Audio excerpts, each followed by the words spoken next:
কিছু দিয়ে আটকে রাখা যায় না। যদি একবার কানে যায় ওখানে ভাগবত পাঠ, তারা ছুটবেই ছুটবে, কেউ আটকে রাখতে তাদের আর পারে না। দীননাথ তাড়াতাড়ি করে ওই মাঠ থেকে উপরে উঠলেন। মালিক বলছে, দীননাথ সারা বেলা কাজ না করলে কিন্তু তুমি দুশের চাল পাবে না। দীননাথ বললেন, যতটুকু করেছি তার বিনিময়ে চাল দিন। দুষ্টু লোকটা বললেন, মোটেই পাবে না, সম্পূর্ণ কাজ করলেই চাল দেব। দীননাথ বলল, লাগবে না। ছুটতে ছুটতে বাড়িতে গেলেন। সহধর্মিনী মালতীকে ডেকে বললেন, মালতী তোমার কাছে একটা জিনিস চাই, দেবে? মালতী বললেন, আমি নিজেই কাঙাল, ও স্বামী তোমায় আবার কি দেব? দীননাথ বললেন, শোনো, আজ আজ আমার জন্য আরেকটা দিন না খেয়ে থাকতে পারবে? 3 দিন ধরে তো না খেয়ে আছো, আজ আমার জন্য আরেকটা দিন না খেয়ে থাকতে পারবে কি? মালতী বললেন, কেন? বলে, পাশের গ্রামে না ভাগবত হচ্ছে, আমার মন চায় বৃন্দাবন থেকে একটা মেয়ে এমন শিরা বস্ত্র পরে কি ভাগবতে যাওয়া যায়? ধ্যান দিন মা, কত কাঙাল, কত দারিদ্র। মেয়ে সীতা বলছে, চিন্তা করো না ও মা, আমাদের ওই পাশের বড়লোক বাড়িতে আমি একবার গিয়ে দেখি। ওই বড়লোক দিদির তো অনেক দামি জামা কাপড় আছে, গিয়ে দেখি, একদিনের জন্য একটা শাড়ি ধার চাইবো। ছুটতে ছুটতে বড়লোক বাড়িতে গেলেন।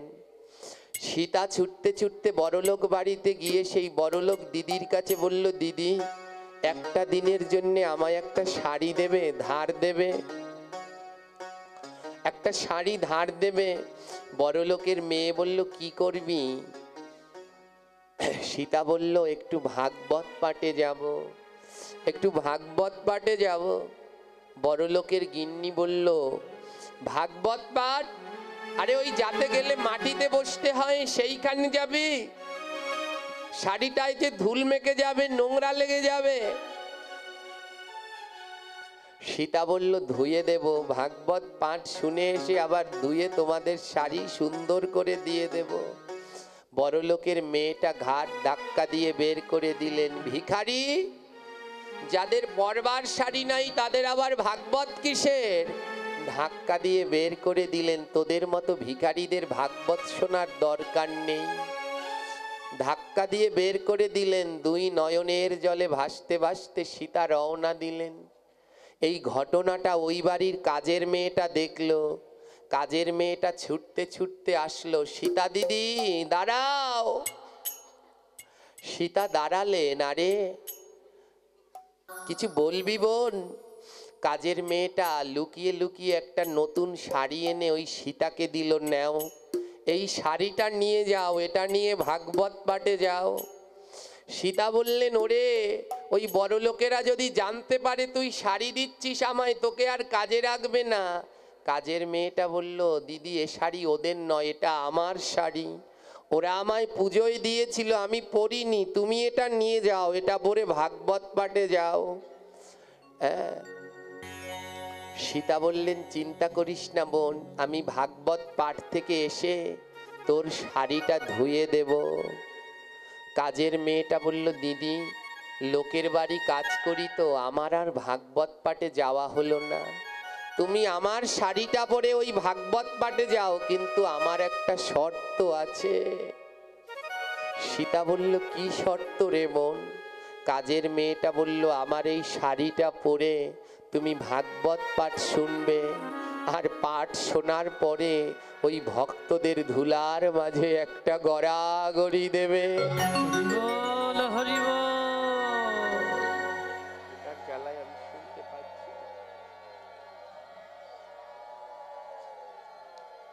বলছে,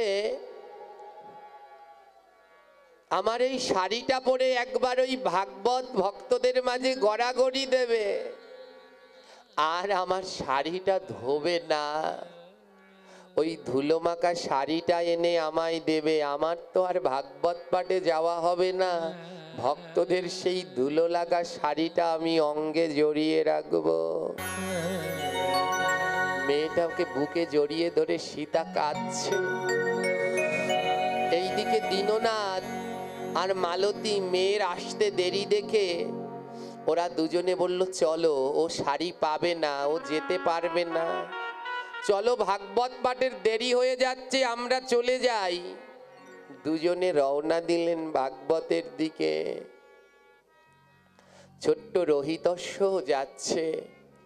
মধ্যপথে যখন গিয়েছে, ছোট ছেলেটা বলছে, বাবা, ভাগবত পাঠে তো কোনোদিন খালি হাতে যেতে নেই, ভাগবত পাঠে খালি হাতে গেলে অপরাধ হয়। দীননাথ বলছে, বাবা, আমরা তো কাঙাল, কি নিয়ে যাব? ছোট্ট রোহিতস্য বলে, বাবা, আমি বাগান থেকে কটা ফুল তুলে নিয়ে আসি, আমাদের কিছু তো নেই, দুটো ফুল নিয়ে ভাগবতে দেব। রোহিতস্য বাবা মাকে বলল, যাও, তোমরা ভাগবত শুনতে যাও, আমি দুটো ফুল নিয়ে আসছি। ফুল নিয়ে ফুল আনতে গেলেন রোহিতস্য। দীননাথ আর মালতী দুজনে ভাগবতে গেলেন। দুজনে ভাগবতে গিয়ে বসলেন। অমৃতময় মধুময় সেই ভাগবত শুনছে। ছোট্ট রোহিতস্য যখন ফুল আনতে গিয়েছে, মা গাছ থেকে যখন ফুল পাড়ছে, অমনি এক বিষাক্ত সাপ রোহিতস্যকে দংশন করল। আর এমন বিষাক্ত সাপ, সেই সাপের কামড়ে ছটপট করতে করতে রোহিতস্য ওই ফুলের বাগানে মারা গেল। ওই ফুলের বাগানে রোহিতস্য মারা গেল। একজন ছুটতে ছুটতে আসলেন, দীননাথ আর মালতীর কাছে ছুটতে ছুটতে আসলেন, তোমরা ভাগবত শুনছ, আর তোমাদের একমাত্র ছেলে সাপের কামড়ে মরে বাগানে পড়ে আছে। যেই না এই কথাটা শুনেছে, মা তো মার সামলাতে পারছে না, মা উঠতে চলেছে। যেই না উঠতে গিয়েছে, এই মনিটরটা অফ করে দাও, এটা আর সমস্যা হচ্ছে। যেই না উঠতে যাচ্ছে, মালতী যেই না উঠতে যাচ্ছে, একজনে এসে বলছে, তোমাদের ছেলে মরে পড়ে আছে। আর কথাটা কানে যেতেই মালতী উঠে যাচ্ছে। আর যেই উঠতে গিয়েছে, দীননাথ হাত টেনে ধরেছে, মায়া, মায়া, শ্রীবাসঙ্গনে যেদিন মহাপ্রভু নাম করেছিল, সেদিন শ্রীবাসেরও পুত্র মারা গিয়েছিল। নাম ছেড়ে যেও না, নাম ছেড়ে উঠো না, এগুলো সব মায়া, অপরাধ হয়ে যাবে মালতী। কিন্তু দীননাথ এক মনে ভাগবত শুনছে। মালতী পুত্রের শোক সামলাতে পারলে না, উতাল পাতাল দৌড়াতে দৌড়াতে বাগানে চলে গেল। আর বাগানে গিয়ে দেখে তাদের একমাত্র সন্তান মৃত পড়ে রয়েছে বাগানের মধ্যে। মালতী কোলে করে নিয়ে এসেছে সন্তানটিকে ভাগবত পাঠের আসরে। বাবা আর মা দুজনে মৃত সন্তানটিকে নিয়ে যেখান থেকে ভক্তরা যায়, ওই ভাগবত পাঠের গেটের দরজার সামনে বসেছে। একজন ভক্ত যখন গেট থেকে বেরোচ্ছে, আর তাদের ধুলা নিয়ে সন্তানের মাথায় দিচ্ছে। একজন ভক্ত যখন যাচ্ছে, ওখান থেকে ধুলা নিয়ে মাথায় দিচ্ছে। আর বাবা দীননাথ কেঁদে কেঁদে বলছে, রোহিতস্য, তোকে খেতে দিতে পারলাম না, কিন্তু তোর যাওয়ার দিনে ভক্তের চরণ ধুলা তোর মাথায় দিলাম।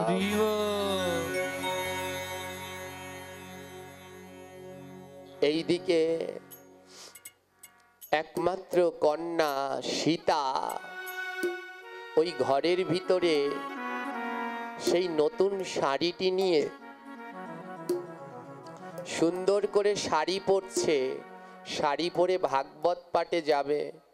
ওই এলাকার কিছু দুষ্টু ছেলেদের নজর ছিল সীতার দিকে। দুষ্টু ছেলের নজর ছিল সীতার দিকে। আজ বাবা মা কেউ ঘরে নাই, সেই দুষ্টু ছেলেগুলো, দুষ্টু বদমাশগুলো, ওরা গিয়ে সীতার উপরে আক্রমণ করলো ওর সতীত্ব নষ্ট করবার জন্যে। সীতা করজোড়ে অনুরোধ করলো, আজ আমার বাবা মা নেই, তোমরা এটা করো না। কিন্তু ওই পাষণ্ডীরা শুনলো না, ওর উপরে ঝাঁপিয়ে পড়ল। সীতা বলে আমি প্রাণ দিয়ে দেব, কিন্তু নিজের মান দেব না। ঠাকুরঘর থেকে বটিটা নিয়ে কৃষ্ণ কৃষ্ণ বলে গলায় পোজ দিয়ে দিলেন। ছটপট করতে করতে ওখানে সীতাও মারা গেল। একজন দৌড়ে গিয়ে বলছে, ওগো দীননাথ, এখানে ছেলে নিয়ে পড়ে আছো, ওই দিকে গিয়ে দেখো তোমার মেয়েও মরে পড়ে আছে। মালতী নয়ন জলে মৃত ছেলের দেহটা নিয়ে ছুটছে, ছুটতে ছুটতে এসে দেখে মেয়েও পড়ে আছে। একদিকে ছেলের লাশ, আরেক দিকে মেয়ের লাশ, দুজনে মিলে কাঁদছে। উদ্ধব একদিন গোবিন্দকে জিজ্ঞেস করলেন, হে ভগবান, এ জগতে সব কিছুরই তো একটা লক্ষণ আছে। বৃষ্টি হলে তার লক্ষণ আকাশে মেঘ জমে, সমস্ত কিছুরই তো একটি লক্ষণ আছে। হে গোবিন্দ, এ জগতে তোমায় পাওয়ার লক্ষণ কি? ভগবান বললেন, এ জগতে আমায় পাওয়ার প্রথম লক্ষণ হলো আমি ভক্তকে কাঙাল বানাই, দারিদ্র বানাই। যদি দেখেন আপনার ধন সম্পদ দিন দিন কমে যাচ্ছে, আপনি কাঙাল হয়ে যাচ্ছেন, তাহলে জেনে নিবেন গোবিন্দ আপনার দিকে আগাচ্ছে। বলে আমাকে পাওয়ার প্রথম লক্ষণ আমি তাকে কাঙাল বানিয়ে দেই। বলে কাঙাল বানালে লাভ কি? বলে যার টাকা পয়সা নেই তার অত আত্মীয় স্বজন বন্ধু বান্ধব নেই, আর যার যত টাকা পয়সা আছে তার তত বন্ধু বান্ধব আত্মীয় স্বজনের অভাব। গোবিন্দ বললেন, ওই আত্মীয় স্বজন বন্ধু বান্ধব থাকলে আমি সেখানে যাই না। এ জগতে যার কেউ নাই তার আমি আছি। উদ্ধব বললেন, প্রভু তোমায় পাওয়ার দ্বিতীয় লক্ষণ? ভগবান বললেন, আমায় পাওয়ার দ্বিতীয় লক্ষণ আমি তার প্রিয় মানুষগুলোকে কেড়ে নেই। আজ দীননাথের প্রিয় তার পুত্র, তার কন্যা কেড়ে নিলেন। বলে কেন? তাদের কেড়ে নাও কেন? বলে তাদের কেড়ে নিয়ে ওরা যদি ওই ভালোবাসায় ভাগ বসায়, গোবিন্দ বলে ভক্তের সব ভালোবাসা আমার চাই, তাই তাদের প্রিয়জনদেরকে কেড়ে নেই, যেন সবটুকু ভালোবাসা দিয়ে ভক্ত আমাকে প্রাণ ভরে ভালোবাসতে পারে।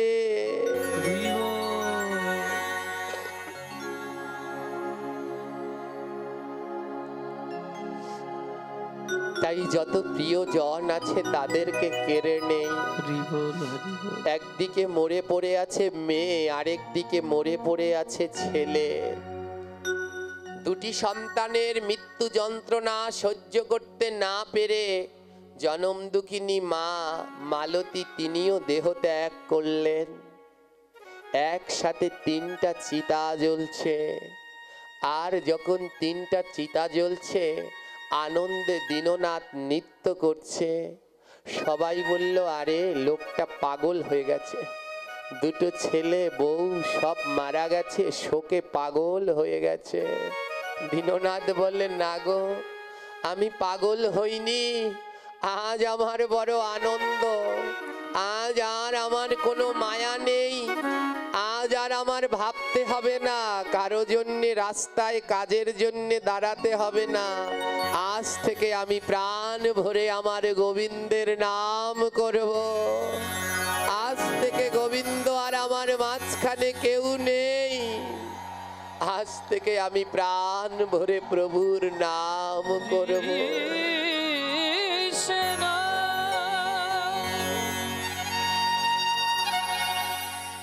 কৃষ্ণ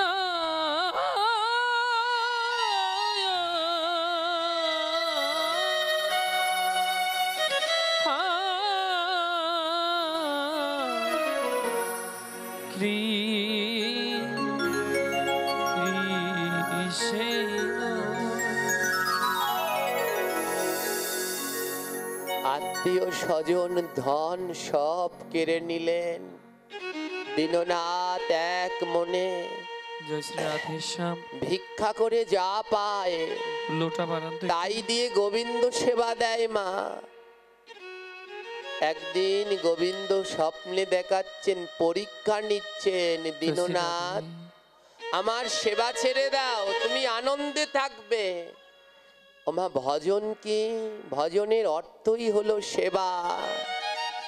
ভগবান স্বপ্নে দেখাচ্ছেন, আমার সেবা ছেড়ে দাও, তুমি আনন্দে থাকবে।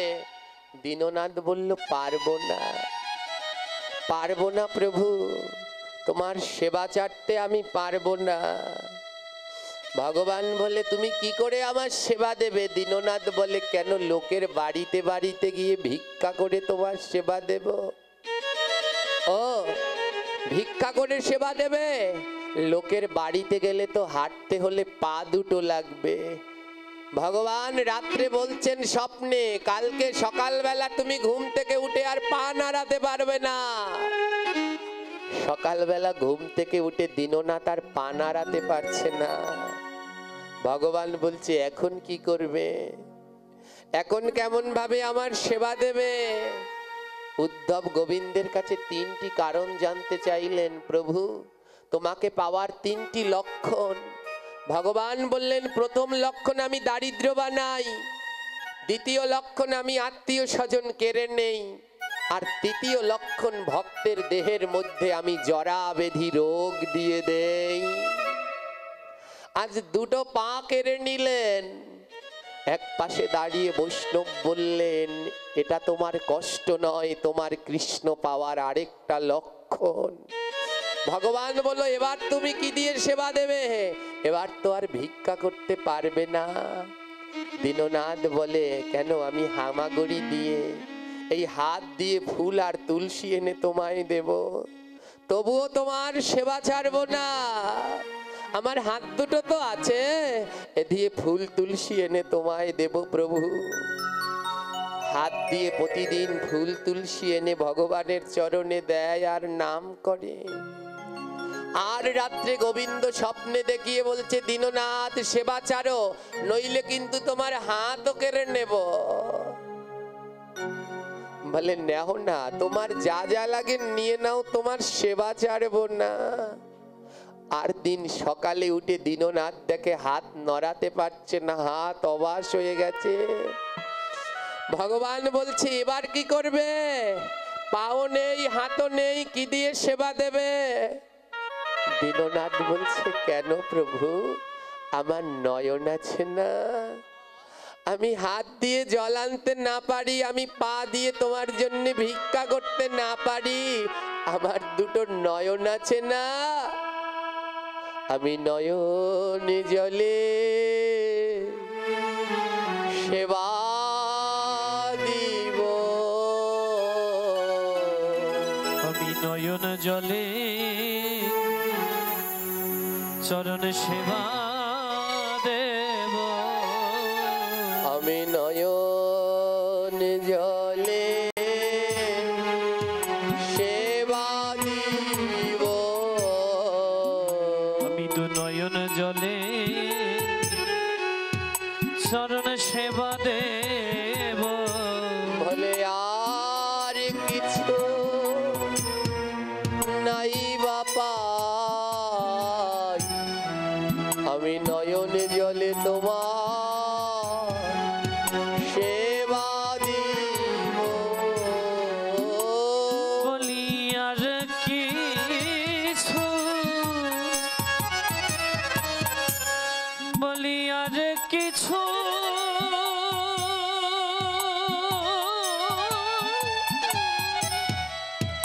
নাই রে আমার।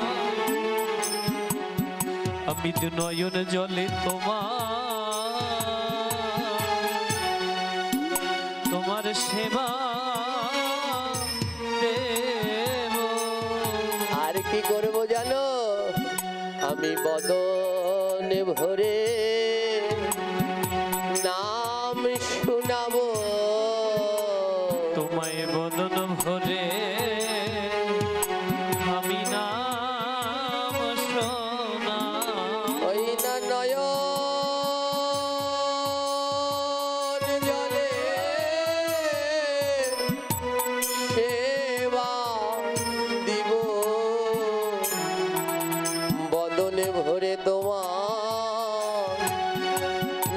শুনাবো। আমি নয়ন জলে আমার দু নয়ন জলে হরি বল হরি বল। তোমায় নাম শোনাবো। আমি দু নয়ন জলে ভেসে ভেসে তোমার সেবা দেব। বাবা, যারা ভক্তি পথে নেমেছেন দেখে নিন, এই ভক্ত চরিত্র শ্রবণ করে জেনে নিন, এ জগতে গোবিন্দকে পেতে হলে কত কিছু দিতে হবে, কত কিছু দিতে হবে। সামান্য কোনো কথায় যেন মন ভেঙে না যায়। এ জগতে গোবিন্দকে পেতে হলে সর্বস্ব দিতে হবে। দীননাথ স্ত্রী পুত্র সন্তান দেহ হাত পা দিয়ে দিলেন, বলে তাও তোমার সেবা ছাড়বো না প্রভু। আমি নয়নের জল দিয়ে তোমার সেবা দেব। আমার হাত নিয়েছো, আমি হাত দিয়ে জল আনতে পারবো না, কিন্তু নয়নের জল তো দিতে পারবো। এক পাশে দাঁড়িয়ে মহাজন বলল, দীননাথ তুমি তো ভক্ত, তোমার নয়নে জল আছে, তাই তুমি নয়ন জলে গোবিন্দের সেবা দেবে, কিন্তু আমি তো জন্মে জন্মের অপরাধী, আমার এই পোড়া নয়নে তো জল ঝরে না, তবে আমি কি গোবিন্দের সেবা দিতে পারবো না? পাশে দাঁড়িয়ে বৈষ্ণব বললেন, এ জগতে সবার নয়নে জল ঝরে না। মহাজন বললেন, বলো না বৈষ্ণব, কি করলে নয়নে জল ঝরে? আমায় বলো না, এ জগতে কি করলে কৃষ্ণ নামে দুই নয়নে জল ঝরে? মহাজন বললেন, এ জগতে তাদের নয়নে জল ঝরে। কাদের? যারা ভক্তের অঙ্গ পরশ করে, যারা ভক্ত অঙ্গ, এমন ভক্ত অঙ্গ পরশ করে, যারা ভক্তের অঙ্গ পরশ করে, যারা ভক্ত অঙ্গ পরশ করে, বলে তাদের নয়নে জল ঝরে। যারা এমন ভক্তের অঙ্গ পরশ করে, বলি তাদের নয়নে, হরি বল হরি বল। এইভাবে তাদের নয়নে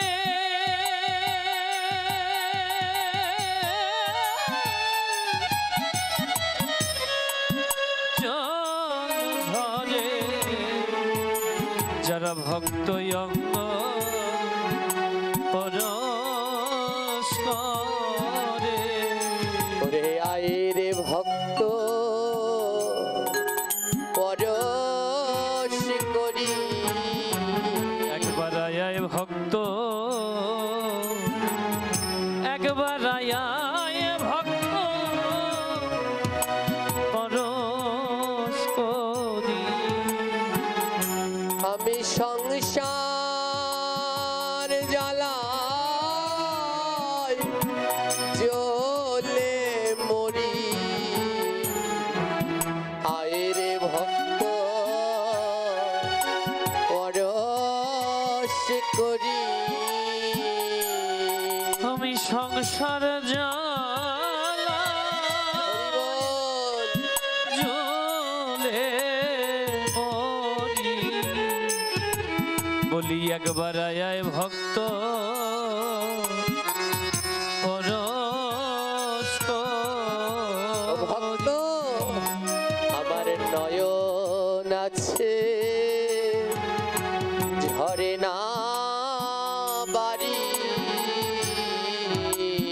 নয়ন আছে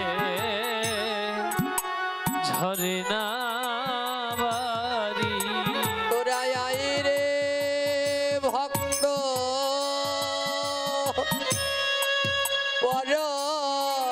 পরশ করি, আমার নয়ন আছে ঝরে না বাড়ি। তোরা আয় ভক্ত একবার আয় ভক্ত হরি বল নিতাই গৌর প্রেমানন্দে গৌর হরি বল। বুকের মাঝে আয় পরশ করি, বলি আয় একবার, বলি আয় একবার পরশ করি। আজ দুই নয়নের জল দিয়ে ডাকছে, ও গোবিন্দ আরে জগতে ভগবান তার কাছেই ধরা দেয়। বলে যার নয়নে কৃষ্ণ নামে ঝরে ধারা, প্রাণ গোবিন্দ বলে আমি তার কাছেই দেই ধরা। দুই নয়নের জল দিয়ে যখন ডাকছে ভগবান আর থাকতে পারলেন না। মধুসূদন ভগবান শ্রীকৃষ্ণ এসে সামনে দাঁড়ালেন আর দীননাথকে বললেন, বলো ভক্ত তুমি কি চাও? দীননাথ বলে, প্রভু তুমি এসেছো, এতদিন পরে তুমি এসেছো ভগবান। ও প্রভু আবার তো আর সময় রে, আবার যাওয়ার সময় হয়ে গেছে। হে ভগবান, তাই আজ আমার এই যাওয়ার বেলায় আমার তো হাত নেই, তুমি আমার ভক্তদের কাছ থেকে ধুলা এনে আমার মাথায় দিয়ে দাও। বলে কি চাও? বলে তোমার ভক্তদের ধুলা এনে আমার মাথায় দাও। তোমার ধুলা চাই না, তোমার ভক্তদের ধুলা এনে মাথায় দাও। গোবিন্দ বলে, ওরে ভক্ত আমি জন্মে জন্মে ভক্তের দাস, যে করে আমার আশ আমি করি তার সর্বনাশ। তবু যদি না ছাড়ে আমার পার, তবে জন্মে জন্মে হই তার দাসের অনুদাস। গোবিন্দ বলে, চিন্তা করে না, আমি দাসের অনুদাস হয়ে আজ তোমার ভক্তবৃন্দের দ্বারে দ্বারে ভিক্ষা করে চরণ ধুলা এনে তোমার মাথায় দেব। তাই আজ আমার প্রাণ গোবিন্দ ভক্তের ইচ্ছা পূর্ণ করতে ভক্তের দ্বারে দ্বারে গিয়ে বলছে, আমায় চরণ ধুলা ভিক্ষা দাও রে। ধুলা ভিক্ষা দাও হে, আমায় চরণ ধুলা ভিক্ষা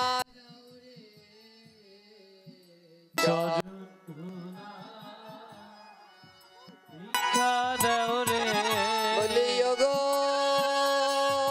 আমার প্রাণের ভক্ত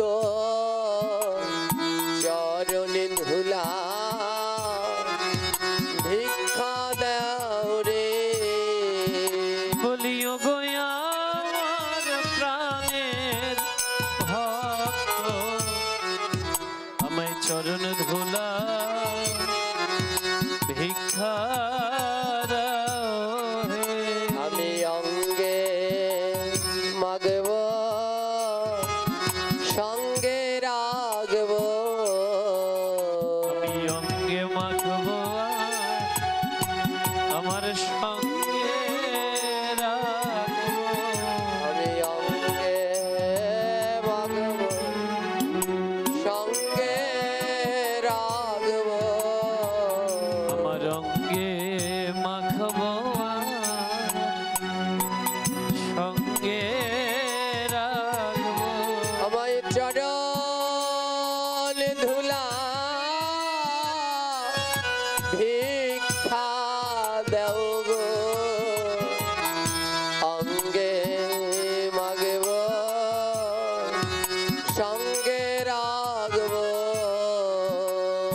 চরণ ধুলা ভিক্ষা দাও গো ধুলাই অঙ্গে মাখবো না আমার মাথায় রাখবো। আজ যদি সহ্য করে থাকতে পারে, গোবিন্দ তার জন্যে নিজের হাতে চরণ ধুলা ভিক্ষা করে আনে। আর দীননাথ বলে, দাও প্রভু, এই ভক্তের চরণ ধুলা নিয়েই যেন আমি যেতে পারি। তাই হে কৃষ্ণ ভক্তগণ, এই আলোচনা থেকে আমাদের শিক্ষা, এ জগতে যা আছে সবই পড়ে থাকবে, কিচ্ছু সঙ্গের সাথী হবে না। তাই দিন অন্তে আমাদের মনে এই যেন বাসনা থাকে, যাওয়ার দিন যেন ভক্তের চরণ ধুলা মাথায় নিয়ে এই পৃথিবী ছেড়ে আমরা বিদায় নিতে পারি।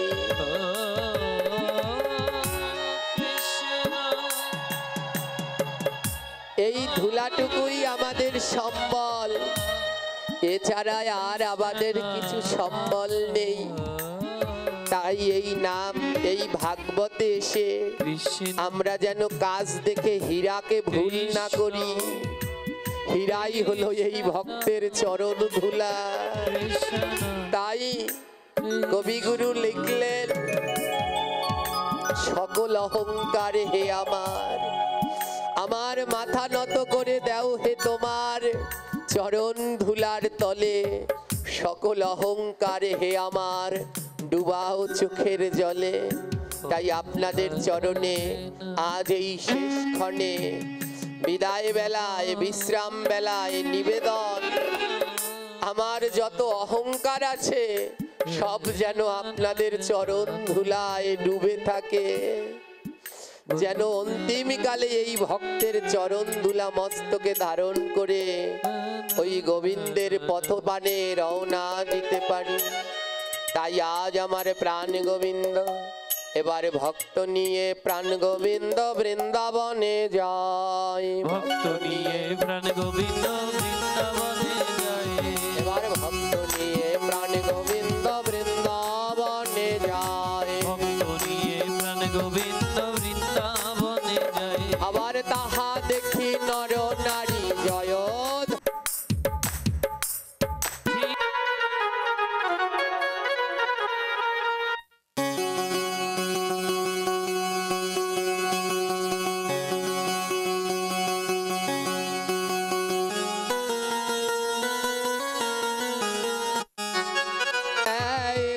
মাঝে মাঝে ঘন ঘন শঙ্খধ্বনি দেয় গো। যায় গো যায় গো, বলি যায় গো যায় গো। ভক্ত নিয়ে ভগবান বৃন্দাবনে যায় গো। ভক্ত নিয়ে ভগবান বৃন্দাবনে যায় গো। এবার ভক্ত আর ভগবানের মিলন হইল। ভক্ত আর ভগবানের মিলন হইল। বদন ভরিয়া একবার রাধে রাধে বলো। সবাই বদন ভরিয়া একবার রাধে রাধে বলো। তাই যদি থাকে লেখা কালকে হবে দেখা। যদি থাকে লেখা আবার হবে দেখা। যদি থাকে লেখা কালকে হবে দেখা। বলি যদি থাকে লেখা আবার হবে দেখা। এইখানেতে বলে যাই সবাই টাটা বাই বাই। এইখানেতে বলে যাই সবাই টাটা বাই। এবার নিতাই গৌর হরি বল প্রেমানন্দে বাহু তোল। বলি নিতাই গৌর হরি বলো প্রেমানন্দে বাহু। আহা জয় জয় উলু ধ্বনি ভুবন ভরিয়া তোল। আহা জয় জয় উলু ধ্বনি ভুবন ভরিয়া তোল। জয় রাধে জয় রাধে জয় রাধে জয় রাধে। জয় রাধে জয় রাধে জয় রাধে জয় রাধে। রাধে। কেউ উঠবেন না আপনাদের মাঝে? আমাদের এই কমিটির কাকা গৌতম কাকা আপনাদের কিছু বলতে চায়। আপনারা একটু ধৈর্য ধরে তার কথা শ্রবণ করুন। কাকা কোথায় আসছে? জয় নিতাই। সবাই ভালো থাকুন। আর কাকা কি বলছে একটু শ্রবণ করুন, আর কালকে আবার সময় মতো আপনাদের সাথে দেখা হয়ে যাবে। সেই পর্যন্ত সবাই ভালো থাকুন, সুস্থ থাকুন। জয় নিতাই গৌর হরি বল। কেউ যাবেন না, শেষ পর্যন্ত আমাদের সঙ্গে থাকবেন সবাই। অনেকজনই আমাদের এখানে বলে, বাবা মোবাইলে আপনাদের পাঠে নৃত্য করা দেখি, কিন্তু এখানে দেখি না। আদৌ এই মিউজিক সহকারে এই পাঠগুলো করতে হলে সাউন্ড খুব ভালো দরকার, সেরকম এখানে হয় না, আর আমরা করতেও পারি না। আজ আমরা সবাই মিলে পাঠের শেষে নৃত্য করব, সবাই থাকবেন।